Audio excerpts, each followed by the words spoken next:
Hi,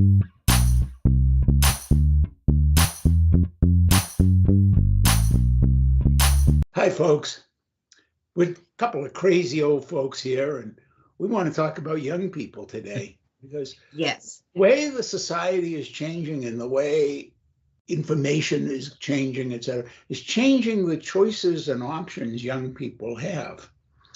And one of the things it's doing is, I think, is it's making young people feel far less in control of their lives, their destinies. I'm talking about the average young people. I'm not talking about the people from the oligarchy.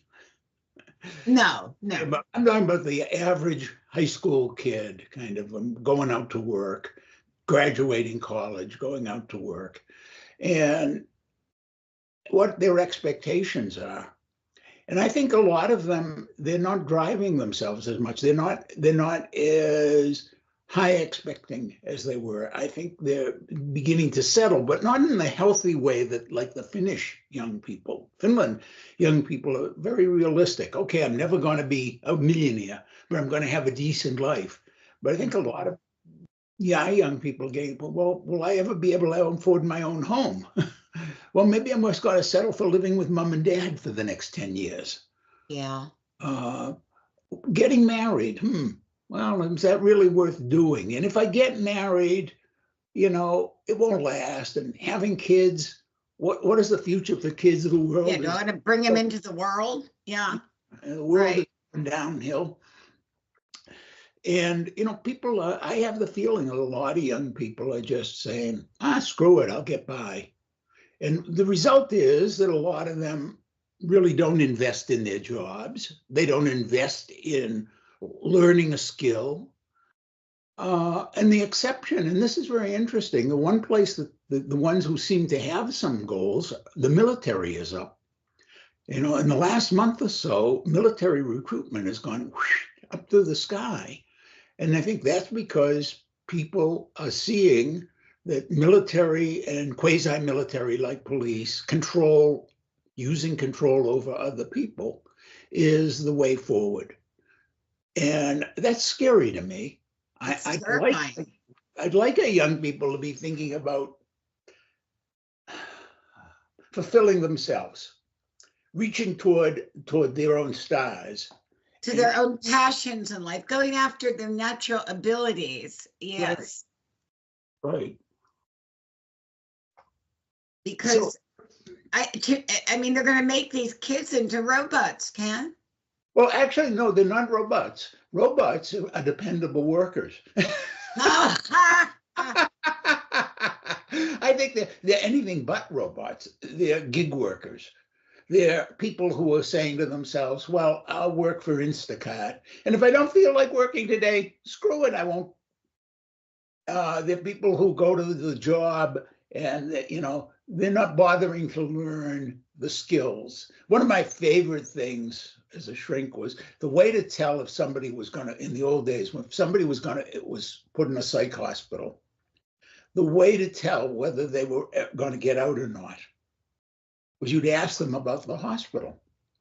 And if they knew where the swimming pool was and the recreation room was in the first week, they weren't planning to get well. Oh. They were there for vacation. I was just going to say. And I think, and the same thing could be reversed, okay? If somebody comes in and they say, and their first question is, well, where can I get a good cup of coffee? And where do you go out to eat around here? And, questions like that, they're not really planning to work hard. On the other hand, if they say, hey, wait a minute, before you go away, could you show me how to do this? Because I want to make sure I have it right. They're probably going to be a good worker. And quite simply, the reports are that second group is getting smaller and smaller, and people are getting fired faster. The college graduates from last June who were employed, a very high percentage of them are already been fired. And that's something that's changing in our society because people, and part of it is they don't care because they don't see themselves having a future. And that is so sad, Ken, because it was so different. I mean, once upon a time, you went to work and you were proud of your work, you were proud of your company. They gave you Out of you. great benefits. Proud of you. You know what I'm saying? And they actually invested in you as a person and showed you cared. So that automatically, for most people, not all, wants them to be part of the company, feel like they're a little partnership with them. Yeah. Now they're treated like they're a dime a dozen, right to work laws and all these things. And they think, why should I put my time into this and invest when they can just fire me for any reason, whenever they feel like it? That's kind of like, you're saying one side of it. The other side. Yeah, I'm just bringing that out, that part of it, Ken. It's a cycle that's going on. Yes. The cycle that's going on. And the only big winners these days, besides people who have a lot of money, people who have a lot of money and they get they have the businesses, etc. But the average person, the only one who can really hope for that kind of future, there are two groups. The ones who join the military or some other paramilitary fire department thing, something that has a built-in need to keep them and to promote them, or those who have a very, very high level of specific skill. Mm-hmm. And that's in demand.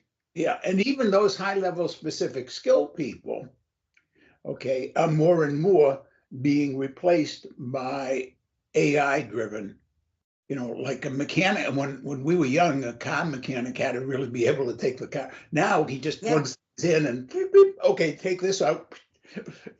And it's certainly not as dependent on his specific or her specific knowledge. The same thing with physicians. I mean, physicians used to be guaranteed employment, but now bring in the robot. I know. Things are changing so much. I don't know though. I mean, we have to look at these issues as a country and maybe even as a world, Ken, and address them, because what are we going to be left with? What are we going to be left with? I mean, the next generation, after you and I are gone, what are they going to have? Gee, I don't know. I hope they're thinking about it. I mean, it's very well and good for you and me. We're older, we talk about these things, but I don't know if the 20-year-olds, I don't know if you go into a high school today and they're having a social studies class, I don't know if they're talking about this kind of stuff. And, that brings up a whole other thing of how do we make sure they are talking about things like this, about their futures, about the futures of the world in a meaningful way? And how do we make sure they're not being fed a certain amount of propaganda or being told how to think? And we get into the whole thing is like, what is education? What is the purpose of education? What I do know